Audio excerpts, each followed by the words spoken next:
မင်္ဂလာပါရှင်အိမ်ချက်လက်ရဟင်းကောင်းလေးတွေအတူချက်ရအောင်နော်ဒီနေ့တော့ဗမာကြက်လေးတကောင်ဝယ်ပြစ်တာနဲ့တဝက်ကိုကြော်ပြီးတော့တဝက်ကိုစီပြန်လေးချက်လိုက်တယ်ရှင်ဒီနေ့ရာသီဥတုကအရန်ပူနေရတဲ့အိမ်ကောင်းရလေးထွက်ပြီးတော့မီးလေးဖိုးထားလိုက်ပါတယ်ခေါင်းရမှာဆိုတော့လေးလေးတဖြူးဖြူးနဲ့အိတ်သွားပါပြီချက်သားလေးတွေကိုစားအချုံမုတ်ခနောမုတ်ငန်းပြရည်နနောမုတ်နဲ့ရောင်တမုတ်နည်းနည်းလေးထည့်ပြီးတော့နှဲပေးထားလိုက်ပါတယ်ကြော်ဖို့နဲ့ချက်ဖို့ကိုလည်းတဝက်စီခွဲထားလိုက်တယ်။ကြက်သားကြော်ကြက်ခန်နဲ့အုပ်ဖို့အတွက်ချင်းနဲ့ကြက်သွန်ပြူလေးလည်းထောင်းပေးလိုက်တယ်။စီပူရာနဲ့ခွဲထားတဲ့ကြက်သားလေးတစ်ဝက်စကြော်ပါမယ်။အိမ်ကလူတွေပဲစားမှာဆိုတော့အသက်နဲ့အမြင့်လေးပါတစ်ခါတည်းထည့်ပြီးကြော်လိုက်ပါတယ်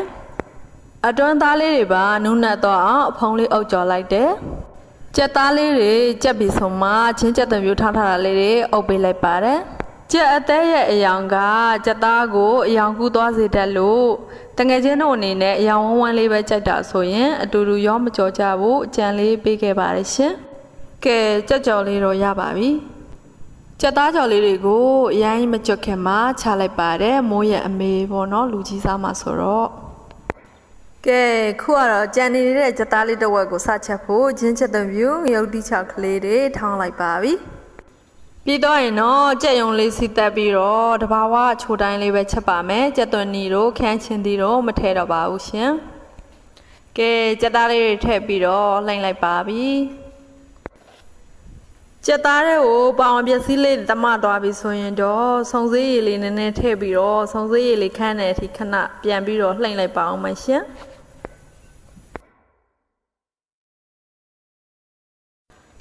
လှိမ့်ထားတဲ့ရေလေးလက်ခံချက်သားလေးလက်နူးအောင်လို့အဖုံးလေးအုပ်ပြီးတော့လှိမ့်လိုက်တာစီးလေးနောက်တစ်ခေါက်ပြန်လာပြီပေါ့နော်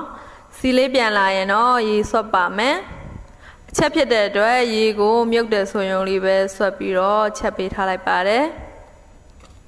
ချက်သားရင်ရတာမပြတ်အောင်လို့ရေဆွတ်တဲ့ခါမှာတော့ရေနွေးကိုသုံးရင်ပိုကောင်းပါတယ်ရှင်